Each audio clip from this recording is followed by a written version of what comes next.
Audio Jungle.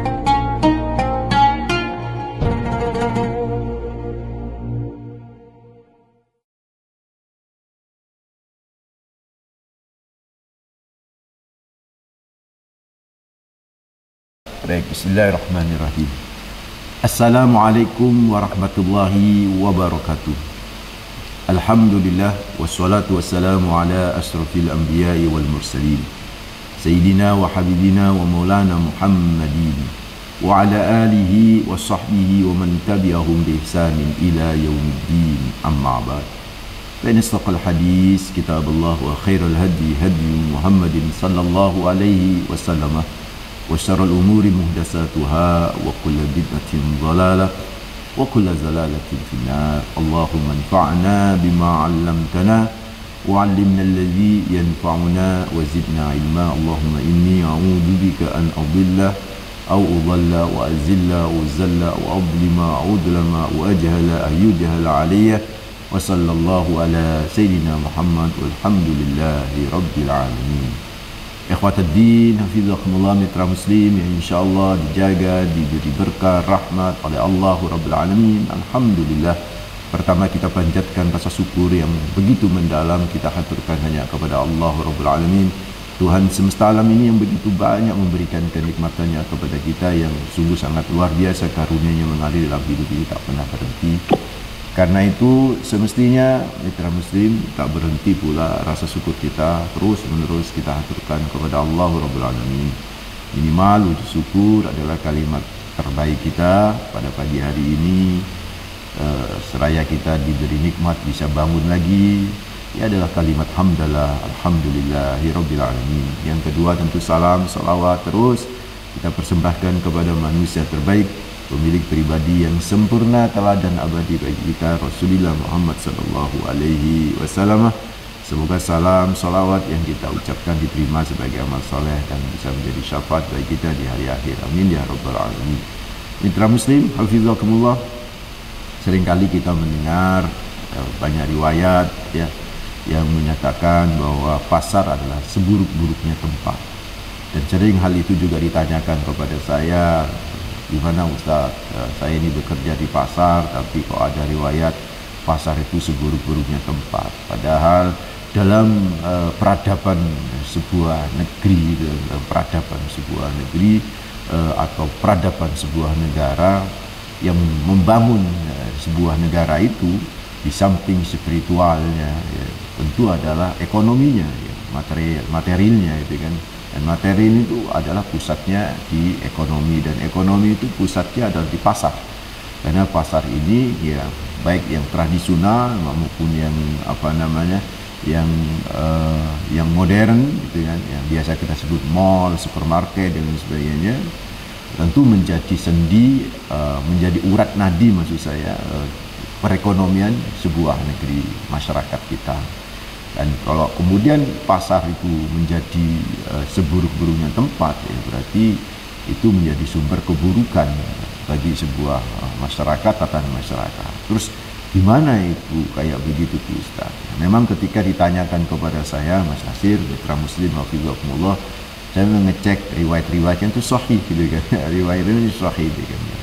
Namun interpretasinya yang harus kita pahamkan. Karena ini adalah motivasi Al-Quran, kita nggak membahas fikih, nggak membahas tafsir, kita memberikan spirit itu kan kepada masyarakat untuk semakin giat beribadah kepada Allah, semakin giat beramal soleh, semakin giat beraction positif untuk kemanfaatan diri dan masyarakat sekitarnya.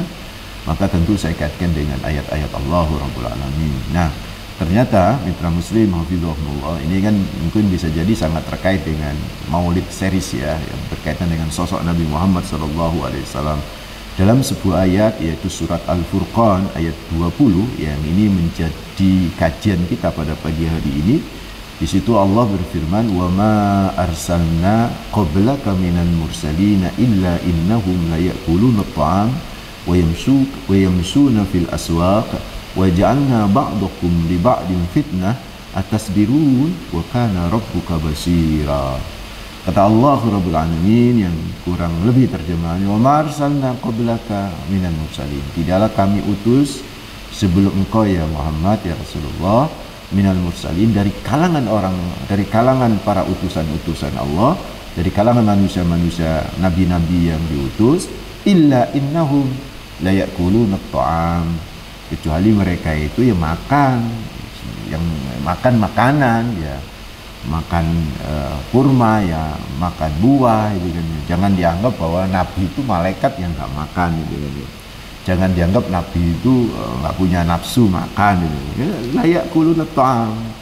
Bahkan wayamshuna fil aswaq, dia juga bisa jalan-jalan. Bisa jalan-jalan di pasar, bisa jalan-jalan di trotoar, bisa jalan-jalan seperti manusia biasa lah itu kan ya. Wa ja'alna ba'dakum li ba'din fitnah, dan kami jadikan sebagian kalian dengan sebagian lain fitnatan, bisa sebagai ujian gitu kan ya. Artinya ada kaya, ada miskin. Kaya bisa menguji yang miskin, miskin juga bisa menjadi ujian bagi yang kaya kan begitu kan. Ada wanita, ada profesi A, ada profesi B itu kan. Itu kan waja'alna ba'dakum li ba'din fitnah. Jadi satu dengan yang bisa menjadi ujian. Istri bisa menjadi ujian suami, suami bisa menjadi ujian istri kan begitu tuh. Ayat ini luar biasa. Jadi kehidupan masyarakat itu ya memang ujian. Kehidupan masyarakat itu memang penuh syarat dengan ujian-ujian itu kan ya. Kaya miskin, miskin kaya, terus pebisnis, pengusaha bisa menjadi ujian, yaitu customernya. The customer bisa menjadi ujian bagi pengusahanya itu kan. Seperti itu saudaraku dalam dunia kehidupan itu kan ya. Mesti semuanya itu bisa menjadi ujian. Bahkan kayak misalnya itu tidak menjadi ujian, bisa jadi ujian gitu kan. Biasanya ujian kesenangan itu kan seolah-olah tidak ujian, tapi itu sesungguhnya adalah ujian saudara. Nah itu ya, atas birun kata Allah, atas birun kamu mau bisa bersabar gitu kan. Kamu mau bisa bersabar ya. Wa kana rabbuka basiran, Allah Maha mengetahui apapun yang kalian lakukan gitu. So dari ayat ini saudaraku ikhwatuddin fillah mitra muslim yang insyaallah dijaga sama Allah Rabbul Alamin, bisa kita gali spirit motivasinya. Pertama ya sebagaimana kajian kita beberapa waktu yang lalu, innama ana basyarum mislukum. Jadi Nabi Muhammad itu juga manusia ya, yang punya nafsu, yang punya keinginan, yang dengan keinginan atau nafsu itu beliau bisa hidup gitu kan, seperti makan, minum, kemudian berinteraksi dengan masyarakat gitu kan ya, dengan berada di pasar, berada di masjid ya. Nabi terkadang di masjid, Nabi juga terkadang ke pasaran gitu kan ya. Jadi kan memang Nabi itu adalah sosok al-insan, sosok basyar, sosok manusia itu kan ya, yang sudah tentu ada kelebihan karena dikaruniakan apa? Wahyu sama Allah Rabbul Alamin. Jadi jangan beranggapan bahwa sosok Nabi itu sosok yang apa gitulah, yang suci, kemudian ya memang suci, Nabi itu memang suci ya, tapi jangan dipahami suci seperti kayak malaikat gitu kan ya, nggak senang ini, nggak senang itu, karena memang malaikat tidak diberi chip yang namanya nafsu sama Allah Rabbul Alamin. Sedangkan Nabi Muhammad SAW di samping diberi akal, diberi nafsu, diberi cahaya, yaitu cahaya nubuat, cahaya kenabian, sehingga bedanya dengan kita, nafsunya Nabi itu terkontrol kan gitu. Tapi tetap itu kan, innahum la ya'kuluna at-ta'am. Jadi mereka semua para nabi, enggak hanya Nabi Muhammad sallallahu alaihi wasallam, la ya'kuluna at-ta'am itu suka makan. La ya'kuluna at-ta'am itu suka makan makanan itu ya. Jadi pagi, siang, kadang kalau ada ya makan, kalau enggak ya Nabi begitu itu. Jadi seperti itu Rasulullah Muhammad sallallahu alaihi wasallam. Wa yamshuna fil aswaq, dan Nabi ya suka berjalan ya. Wa yamshuna fil aswaq. Ini saudaraku ikhwatuddin fillah, itu yang pertama yang bisa kita gali dari spirit ini. Yang kedua yang bisa kita gali bahwa Nabi ternyata Nabi Muhammad ya, di samping yang kita ketahui aktivitas ibadah Nabi, dakwah Nabi, bagaimana Nabi iktikaf, bagaimana Nabi sholat yang begitu lama, itu kan banyak riwayat-riwayat seperti itu. Bahkan fataramat qadamah atau rijlah gitu kan, sampai kedua kaki Nabi Muhammad sallallahu alaihi wasallam itu bengkak itu kan ya. Ala an akuna abdan syakura, sampai ketika Aisyah bertanya, kenapa kan dosamu sudah diampuni, kenapa masih sholatnya kayak begini ya? Dan ternyata ya itu sebagai wujud syukur gitu kan kepada Allah Rabbul Alamin. Dan satu sisi ternyata Nabi juga nikah gitu kan. Satu sisi Nabi juga Nabi beribadah begitu lempeng, iktikaf gitu kan ya. Dan Nabi berdakwah, saudaraku, ikhwatiddin fillah. Karena memang wadifah utama Rasulullah, al-wadifatul ula itu adalah ad-dakwah. Jadi bagaimana mengajak kepada manusia, kepada Allahu Rabbul Alamin, gitu kan. Itu saudaraku mitra muslim. Jadi Nabi punya aktivitas spiritual yang sangat tinggi kayak begitu kan. Bahkan sahabat-sahabatnya ya, kita umatnya tidak bisa melampauinya, karena memang ada ibadah-ibadah khusus yang memang diperuntukkan oleh Allah kepada Rasulullah Muhammad sallallahu alaihi wasallam. Namun di sisi yang lain dari ayat ini kan berarti Nabi itu ya manusia biasa yang memang beraktivitas di pasar. Tapi ingat ya mitra muslim, Nabi itu beraktivitas di pasar bukan berbisnis, tapi mengawasi perbisnisan, mengawasi apa yang terjadi di dalam pasar itu. Sebagai seorang Nabi tentu ada nasihat-nasihat kalau dilihat di pasar itu ada sesuatu yang tidak baik, gitu kan. Karena Nabi itu berhenti berbisnis itu setelah jadi Nabi. Nah ini yang perlu kita pahami. Seingat saya 5 atau 7 tahun yang lalu sudah pernah saya bahas. Karena pertama kali saya tampil di Suara Muslim, saya membahas Nabi sebagai seorang pebisnis itu kan. Ya. Bagaimana bisnis Nabi di ilafi Quraisyin, ilafi rihlatas syita'i wasyaf, itu yang ayat-ayat itu. Jadi saudaraku ikhwatiddin fillah, tapi ketika beliau menerima wahyu, beliau sudah freedom, financial freedom. Sudah bebas sudah dengan yang namanya materi, tidak. Tetapi beliau karena sebagai Nabi tetap mengawasi perekonomian. Di antaranya beliau masuk pasar itu. Itu yang kedua. Yang ketiga, saudaraku, ikhwatiddin fillah, ini yang perlu kita pahamin bareng-bareng. Kalau kita lihat ayat tersebut ya, kalau kita lihat dari ayat tersebut, lafadznya di situ kan layak kulu neta'am. Di sini ada lam ya. Layak kulu neta'am. Di situ ada lam. Lam itu lam takkid gitu kan. Layak kulu neta'am. Berarti benar-benar Nabi itu ya makan gitu ya. Bukan tidak makan, ya makan. Wayamshuna, nah, perhatikan, dan benar-benar Nabi itu memang suka berjalan. Karena yamshun itu fi'il mudhari', Mas Nasir. Fi'il mudhari' itu di antara faedahnya adalah litajdid, itu selalu gitu, selalu. Maka disebut kalau dalam bahasa Inggris present continuous, jadi terus menerus kan. Jadi dari ayat ini layamsun, Nabi itu selalu layamsun, selalu fil aswaq, berada di pasar. Selalu berada di pasar. Dan perlu ibu bapak ketahui bahwa ternyata Rasulullah Muhammad SAW setelah membangun Ka'bah, setelah membangun masjid di Madinah, Mas Nasir, yang dibangun itu adalah pasar. Yang dibangun pasar. Itu yang saya katakan bahwa dua sendi peradaban manusia itu ya ekonomi sama peribadatan itu, yaitu masjid sama pasar.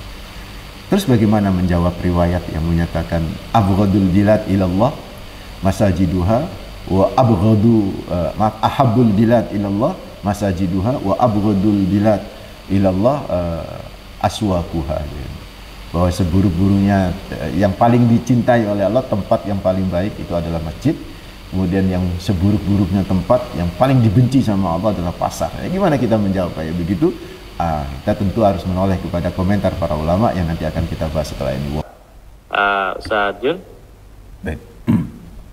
Pada telepon masuk. Baik, kita. Ada telepon masuk. Oh, baik.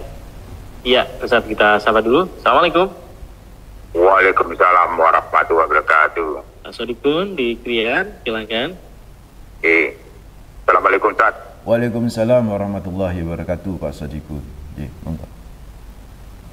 Begini Ustaz, sekarang ini kan pasar kan banyak sekali. Ada pasar kagetan, ada istilah pasar kerempiang. Nah, terus sesuai dengan perkembangan zaman, untuk menghindari kalau pasar itu banyak maksiat, itu bagaimana dengan sekarang itu kan semua serba online, kita hanya pesan saja, itu bagaimana? Terima kasih. Assalamualaikum warahmatullahi wabarakatuh. Waalaikumsalam warahmatullahi wabarakatuh. Pak Sodikun, terima kasih. Baik. Sudah bergabung. Oke. Kalian menyampaikan dulu Ustaz ya, materi ya. Lanjutannya. Mungkin nanti kejawab itu dari Pak Sodikun itu. Jadi bagaimana kita menjawab riwayat-riwayat hadis yang menyatakan bahwa abghadul bilad ilallah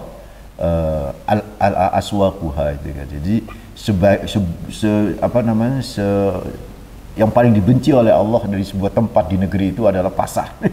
Dia paling wajib abghad itu kan. Kalau hadis riwayat Muslim itu abghad itu kan. Dia bukan seburuk-buruknya tempat malan. Yang paling dibenci tempat itu oleh Allah itu adalah dalam sebuah negeri itu adalah pasar. Dan memahami ya riwayat tersebut ya jelas itu hadisnya sahih itu kan.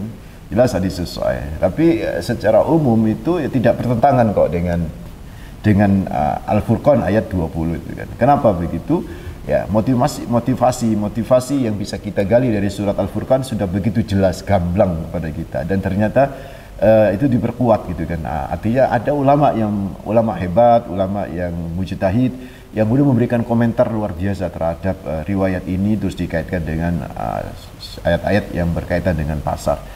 Kata beliau di antaranya Imam An-Nawawi rahimahumullah itu ya intinya semuanya itu sangat terkait dengan pelakunya gitu kan, tidak terkait di tempat itu satu. Terus yang kedua, memang hadis itu berbicara kebiasaan. Kalau di masjid itu kan memang kebiasaannya zikir kan begitu, Mas Nasir. Di masjid itu kan kebiasaannya apa? Sholat gitu. Di masjid itu kan kebiasaannya ya iktikaf gitu kan ya. Ya itu kan kebiasaan yang ada di masjid, ada pengajian ya. Ada di masjid ada tipu-tipu itu nggak ada. Di masjid ada timbangan karena memang bukan tempatnya gitu kan. Jadi wajar seperti itu tuh saudaraku, ikhwatiddin fillah, tempat yang terindah, tempat yang terbaik ya, dari sebuah negeri itu adalah masjid itu kan ya. Tempat yang terbaik. Tetapi ada istilah bahwa kebiasaan itu tidak terjadi, kebiasaan zikir, tidak kebiasaan sholawat, tidak terbiasa kebiasaan sholat dan lain sebagainya. Itu ada di tempat lain tidak ada itu. Seperti misalnya di pasar itu ya. Nah, kebiasaan pasar apa? Jual beli kan. Kebiasaan pasar karena interaksinya adalah aktivitas adalah jual beli. Jadi ada yang menjual, ada yang membeli, dan karena ada yang menjual dan ada yang membeli, ya ini kan berarti urusan dunia kan begitu. Nah, urusan dunia berarti syarat dengan persoalan-persoalan keduniaan seperti hubud dunia, kecintaan dunia yang sangat berlebihan, kemudian berkaitan juga dengan dengan ketika perdagangan ingin mendapatkan untung yang lebih besar dengan cara yang instan misalnya begitu kan. Makanya di ayat Al-Furqan ayat 20 wa ja'alna ba'dakum li ba'din fitnah atasbirun gitu kan. Dijadikan ada pedagang bisa jadi fitnah bagi pembelinya ini kan. Atasbirun, apa kamu bisa sabar kan begitu kata Allah Rabbul Alamin. Artinya mitra muslim hafizahullah, bicara tempat yang terburuk, tempat yang terbaik itu bukan pada persoalan persoalan tempatnya sebenarnya, persoalan tempatnya, tapi lebih kepada pelaku atau personality dari orang-orang yang ada di tempat itu, gitu kan ya. Dan juga dikaitkan dengan kebiasaan apa yang dilakukan oleh manusia di tempat itu. Jadi bukan pada ansih murni tempatnya ketika Rasulullah menyatakan seperti itu yang pertama. Yang kedua sudah tentu ini merupakan nasihat dari Nabi untuk selalu menempatkan diri pada satu tempat itu dengan tidak berperilaku buruk, dengan tidak beraktivitas yang tidak memberikan manfaat. Dimanapun kita berada dan kapanpun mestinya kita bisa memberikan sebuah manfaat begitu. Dan kalau ada tempatnya baik tapi ternyata nggak bisa memberikan manfaat, nggak bisa berbuat kebaikan, ya sama itu. Memang tempatnya tidak buruk tapi pribadi yang ada di tempat itu jadi buruk. Misalnya ketika kita berada di Masjidil Haram, justru kita di Masjidil Haram yang ngerasani koncone, misalnya ngerasani koncone kok gak tahu sholat nang Masjidil Haram, sholatnya nang hotel, dirasani bolak-balik gitu kan ya. Ya hal kayak begitu kan jadi tidak baik itu. Bahkan kalau di Masjidil Haram dosanya bisa berlipat-lipat. Bukan tempatnya saudaraku. Jadi kalau tempat itu hanya bicara kebiasaan. Kebiasaan di masjid itu adalah aktivitas yang sangat mendekatkan kepada Allah Rabbul Alamin, sedangkan kebiasaan di pasar itu aktivitas yang berpotensi bisa menjauhkan dari Allah. Itu saja. Tetapi kalau kemudian kita benar-benar memberikan pemahaman di pasar itu, atau kita memiliki pribadi yang paham konsep tentang sukses itu apa, terus bagaimana kita beraktivitas yang sebenarnya dalam kehidupan ini, terutama di pasar, maka insya Allah pasar bisa menjadi tempat yang berkah itu, Mas Nasir. Sebaliknya seperti itu, pasar bisa menjadi tempat yang luar biasa. Nah, seperti misalnya kalau kita paham konsep sukses itu kan ya, sukses itu kan kalau dalam bahasa kita, doa sapu jagat itu Mas, Rabbana atina fid dunya hasanah wa fil akhirati hasanah wa qina adzabannar. Ada 3 kan sukses itu kan. Di dunia hasanah, oke, gitu kan. Di akhirat hasanah, oke. Dan sekaligus di akhirat tidak mampir ke dalam neraka. Itu sukses. Jadi kalau paham sukses itu seperti itu, maka seseorang ketika di dunia ya dia akan selalu berbuat kebaikan di mana saja dia.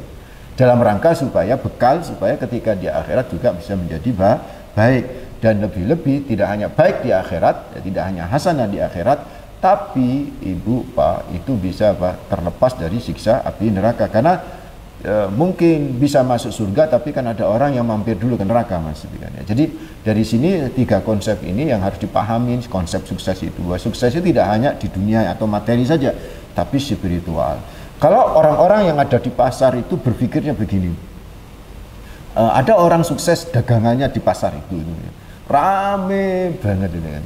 Kalau dia berpikir wah sukses kok begitu ya, saya kok sepi, gak sukses. Kalau berpikirnya seperti itu saja, maka dia akan muncul hasud, muncul kebencian. Nah, disinilah yang kemudian kalau itu terjadi, pasar bisa menjadi tempat yang buruk bagi orang tersebut, tidak menjadi barokah bagi orang. Tapi kalau dia paham, ya dia alhamdulillah dia di dunia sukses, mudah-mudahan di akhirat juga dia sukses. Atau berpikir ya sekarang sepi saya, tetapi saya menghadapi dengan sabar. Ini juga merupakan sebuah sukses ya, karena akhiratnya sudah dapat, saudara. Jadi kalau kita berpikir seperti itu, mitra muslim hafizakumullah, insya Allah yang namanya pasar itu akan menjadi tempat yang penuh barokah dalam kehidupan kita, menjadi tempat yang terindah dalam kehidupan kita. Karena itu saudaraku ikhwataddin hafizahumullah, ulama ya, yang juga banyak selain Imam An-Nawawi, misalnya Ibnu Battal itu memberikan juga komentar yang luar biasa. Semuanya tergantung kepada personality. Kalau di pasar itu ada zikir, di pasar itu ada sholawat, maksudnya ketika duduk-duduk nunggu pembeli itu ya nggak ngerasani uang gitu, nggak, ya kan biasanya ngerasani setan yang di sampingnya, ada setan ramai, ada setan yang sepi kan begitu. Nah itu memang menjadi penyakit yang luar biasa, dan itu yang memang berat bagi para penghuni pasar. Itu kurang lebih komentar para ulama ketika menggabungkan antara hadis riwayat itu dengan Al-Furqan ayat 20, lebih tidak pada persoalan tempatnya, tapi persoalan bagaimana kita mewarnai tempat itu. Jadi ketika kita benar-benar mewarnai tempat itu dengan satu hal yang baik, maka insya Allah saudaraku ikhwatatina fillah. Makanya seperti pertanyaan Pak Sodikun tadi kan, banyak model pasar, ada pasar kerempeng gitu kan ya, ada bahkan ada pasar dadakan gitu kan. Ada juga, saya tuh lucu itu, kok ada sebut pasar apa pencopet atau apa itu ya, yang di daerah Wonokromo itu disebut pasar. Iya. Saya bilang sama anak saya ketika menyebut, jangan, kita nggak boleh menyebut seperti itu ya. Karena itu sudah bersuudzon ya, berprasangka buruk kepada orang yang masuk di situ itu, atau yang berdagang di situ. Ya, semuanya kembali kepada personality kita ya, kan. Pasar itu menjadi berkah atau tidak dalam kehidupan kita itu tergantung kepada kita, saudara. Saya misalnya ke supermarket tuh, Mas Nasir, itu ada kadang-kadang setan itu ditutup itu, di situ tulis lagi sholat begitu kan. Mungkin karena yang jaga satu orang gitu kan ya, dia lagi sholat, kalau khawatir keganggu ya, seperti itu kan berarti ya barokah. Jadi artinya ketika berada di pasar masih ingat sama Allah Rabbul Alamin. Nanti akan kita coba bahas setelah ini gimana supaya pasar itu menjadi tempat yang berkah dalam kehidupan kita. Ada beberapa poin yang harus kita amalkan di dalam pasar. Di sesi ini ada yang bergabung. Assalamualaikum. Waalaikumsalam warahmatullahi wabarakatuh. Di Surabaya, silakan Ibu. Assalamualaikum Ustaz Jun. Waalaikumsalam warahmatullahi wabarakatuh, Bunda. Monggo. Begini Ustaz, maaf ya, saya itu mungkin agak kurang cepat nangkap mungkin kalau menyadap ilmu yang baru Ustaz. Begini, sepengetahuan saya yang mungkin ya bisa salah. Beberapa kali yang saya dengar dan saya baca kalau saya pas baca ayat-ayat di Al-Quran itu, banyak ayat-ayat yang menerangkan bahwa Nabi Muhammad itu semuanya selalu menyampaikan Nabi itu manusia biasa, seperti kita semua. Kesehariannya Nabi juga seperti kita semuanya. Tapi juga tidak biasa. Sepertinya Ustaz, yang saya dengarkan, mudah-mudahan saya juga tidak salah. Jangan sampai menganggap Nabi itu berlebihan.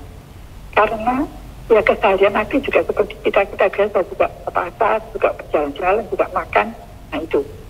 Yang ingin saya tanyakan, kenapa ya ayat-ayat itu kok sepertinya selalu takut bahwa kita semua itu menganggap Nabi itu manusia luar biasa. Artinya meskipun memang sebenarnya kan ya beda dengan kita dalam hal tertentu. Tapi anunya itu sepertinya yang saya dengar itu selalu jangan sampai menganggap Nabi itu orang biasa. Orang luar biasa gitu. Nah, Ustaz, yang ingin saya tanyakan, kenapa sepertinya kok selalu ingin mengatakan Nabi itu bukan orang biasa, padahal yang saya tahu dan saya tidak salah, Atiullah wa atiur Rasul itu kan Allah yang berfirman di dalam Al-Quran itu, taatlah kamu kepadaku, kepada Allah dan kepada Rasulku. Apakah Rasul itu yang dimaksud bukan Nabi, Nabi Muhammad maksud saya.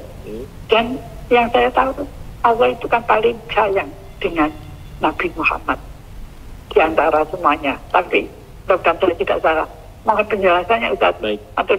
Ya. Assalamualaikum warahmatullahi wabarakatuh. Waalaikumsalam warahmatullahi wabarakatuh. Bunda Aan di Surabaya, terima kasih. Saya bacakan juga komentar dari Mitra Muslim di WhatsApp ya. Pasar yang offline bisa jadi tempat dakwah yang efektif ya Ustadz, sebenarnya seperti yang dilakukan oleh para pendakwah. Ini beliau menyampaikan ada Hasan Arbana. Namun kok nggak banyak ya yang bisa melakukannya. Oke, terima kasih Bu komentarnya. Kemudian Bu Melinda di Singkawang ya, Singkawang Kalimantan Barat, terima kasih sudah bergabung. Dan juga Bu Tati di Surabaya.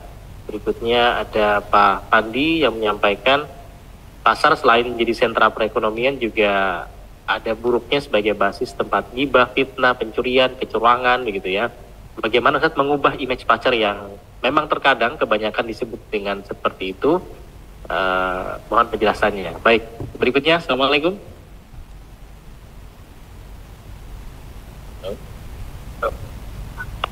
Waalaikumsalam warahmatullahi wabarakatuh. Abdul Halim, Assalamualaikum. Silakan Pak. Silakan. Assalamualaikum Ustaz Jun. Waalaikumsalam warahmatullahi wabarakatuh. Ya, berkaitan tentang pasar ya Ustaz ya.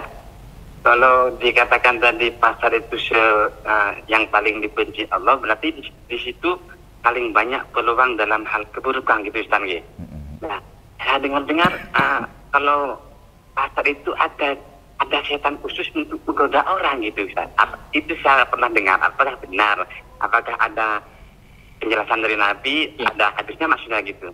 Jadi kalau setan yang ada khusus di pasar itu berarti yang sangat menggoda itu dalam menggoda manusia dalam hal keburukan bukan nafsunya tapi dari setan. Apakah seperti itu Ustaz? Karena dalam Al-Quran kalau nggak salah kalimatnya inna nafsa la amaratu bis gitu kan, nafsu yang paling yang paling banyak merayu untuk keburukan itu. Tapi ada kata orang di pasar itu ada setan khusus untuk bergoda manusia gitu kan. Ya, mohon penjelasan Ustaz. Terima kasih. Assalamualaikum warahmatullahi wabarakatuh. Waalaikumsalam warahmatullahi wabarakatuh. Terima kasih Pak Abdul Halim di Surabaya, Ibu Aan di Surabaya, tadi juga WhatsApp yang sudah masuk. Silakan Ustadz sekaligus juga tadi mungkin ada yang materi berikutnya yang bisa disambungkan nih dengan pertanyaan-pertanyaan ini. Jadi pertama ya ini sudah saya jelasin di Maulid Series 3 kali pertemuan ya. Mudah-mudahan Quran bisa menyimak lagi bahwa Nabi Muhammad itu manusia biasa tapi yang luar biasa. Dan kita sebagai umatnya yang menganggap manusia luar biasa. Supaya apa, Bu Aan? Supaya cinta kita juga luar biasa.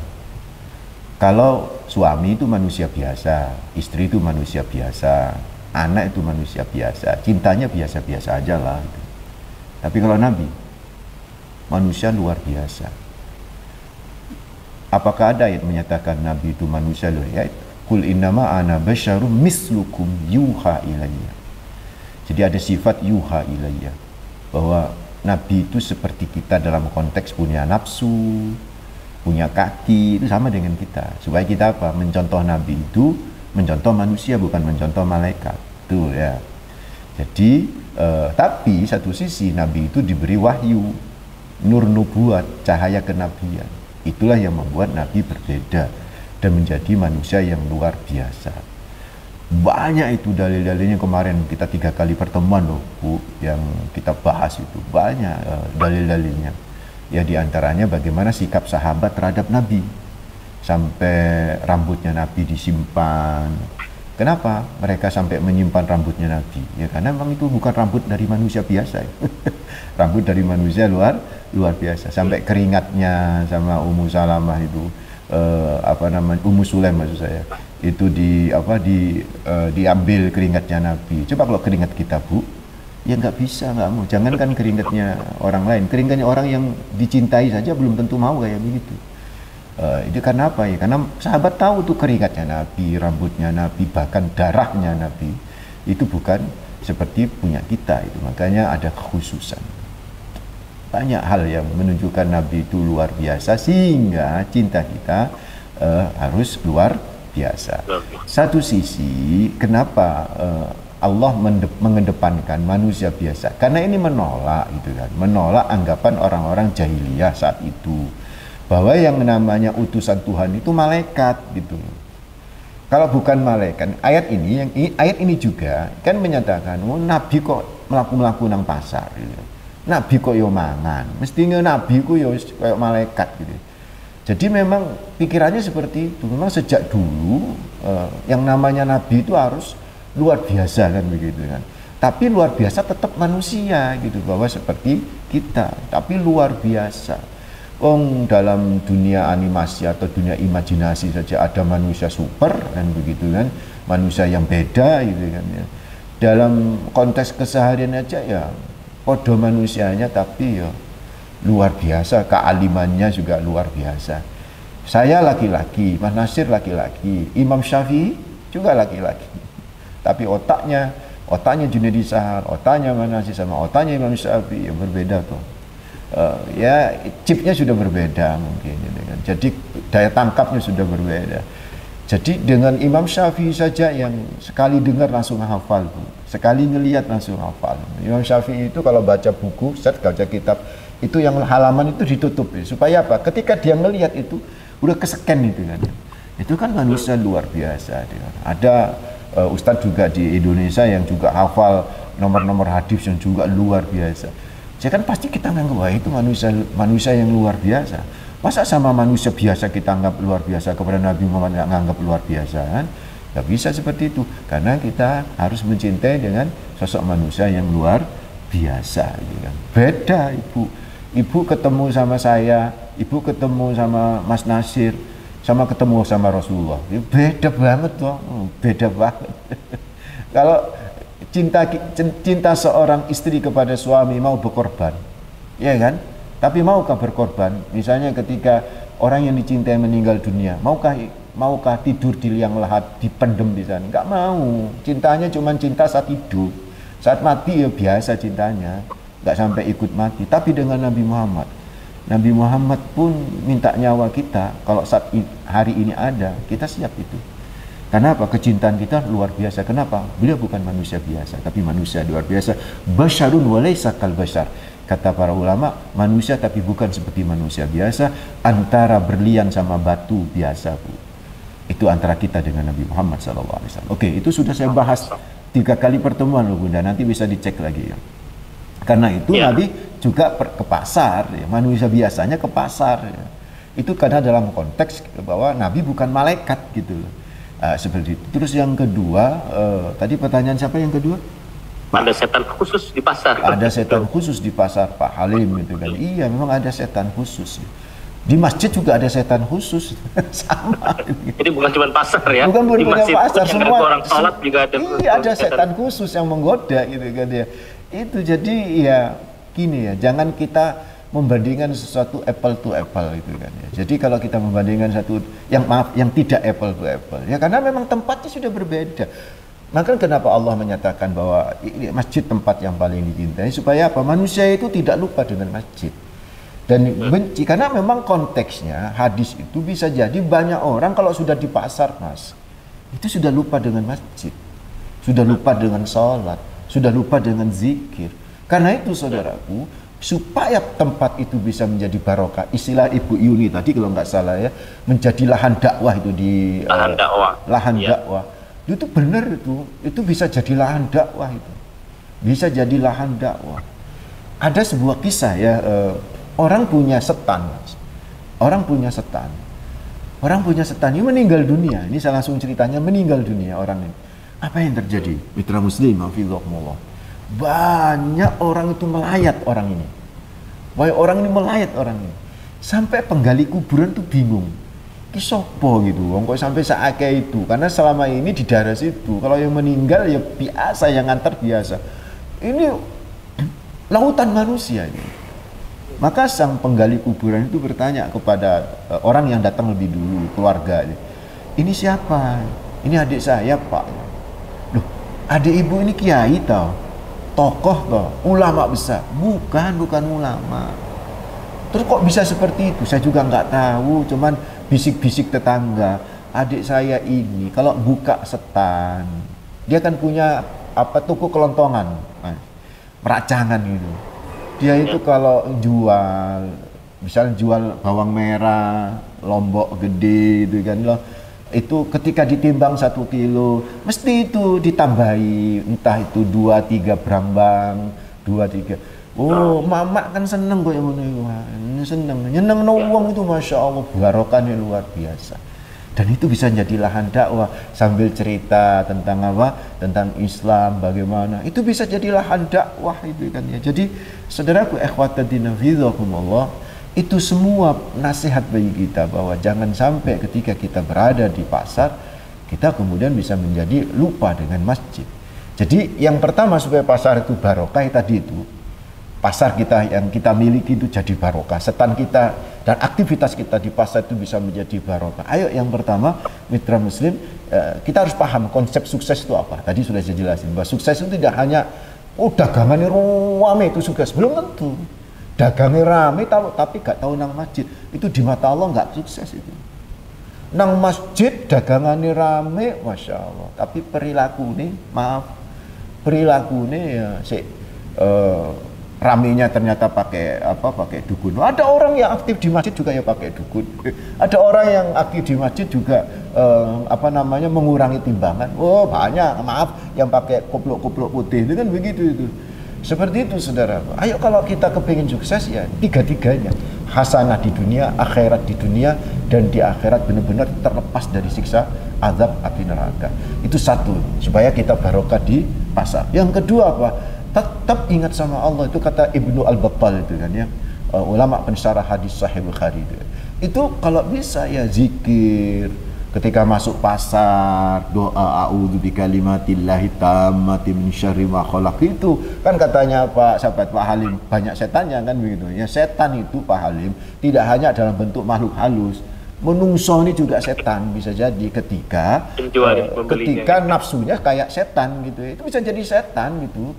Dan itu makanya kalau masuk pasar tuh usahakan berdoa. Ada adab-adab memang masuk pasar, doa a'udzu bikalimatillahi tammati min syarri ma khalaq. Atau kalau enggak hafal bismillah gitu. Kalau mau dalam bismillahilladzi la yadurru ma'ismihi syai'un fil ardi wala fis sama' wa huwas samiul alim. Masuklah pasar, buka setannya bismillah. Bahkan kalau ulama-ulama dulu ngajarin buka setan itu bismillah, nanti tutup setan itu baca wal asri innal insana lafi khusrin illa alladzina amanu wa amilus solihati wa tawassaw bil haqqi wa tawassaw bis sabr, supaya kita sukses gitu loh. Dan itu kalau dilakukan masya Allah, waya salat ya salat, taruh itu kayak saya pernah ke supermall tadi itu ya ada ditulis itu lagi sholat itu. Jadi wong tuku ya gak sido tuku rapopo kan lagi sholat gimana lagi. Kalau itu dilakukan masya Allah berkah. Yang ketiga apa? Terikat dengan syariat. Oh ya mohon maaf ya memang pasar itu Pak Halif ya tadi saya bilang itu mohon maaf ya. Setan itu nggak hanya bentuk halus, ya. Bentuk yang kasar. Ya. Ini yang pasar you can see everything and anymore gitu kan ya. Ya gimana? Akhirnya si penjual lebih banyak laki-lakinya. Kalau pembelinya lebih banyak laki-lakinya karena penjualnya kayak begitu gitu kan ya. Dan banyak itu di TikTok, di YouTube, di media sosial ada pedagang yang ramai karena cantik rupawan dengan model kayak begitu, dengan pakaian kayak begitu. Ya ini gimana itu? Ya harus syariat terikat, tipu-tipu nggak boleh, jangan praktek ribawi, gitu kan ya. Kalau kita lakukan seperti itu, ijab qabul juga benar-benar dilaksanakan sesuai dengan syariat ya. Masya Allah kalau laki-lakinya juga ya, kalau ada yang you can see yang menundukkan pandangan, jelalatan kayak begitu ya. Kalau itu bisa dilakukan, insya Allah berada di pasar justru menarik barokah dan ridho Allah Rabbul Alamin. Dan bisa menjadi tempat yang terbaik bagi dirinya. Wallahu a'lam. Mudah-mudahan ini bisa menjadi pencerahan bagi kita semua, bisa menjadi motivasi bagi kita semua. Saudaraku ikhwataddin hafizahumullah, dan mudah-mudahan yang para pedagang-pedagang yang ada di pasar tetap semangat.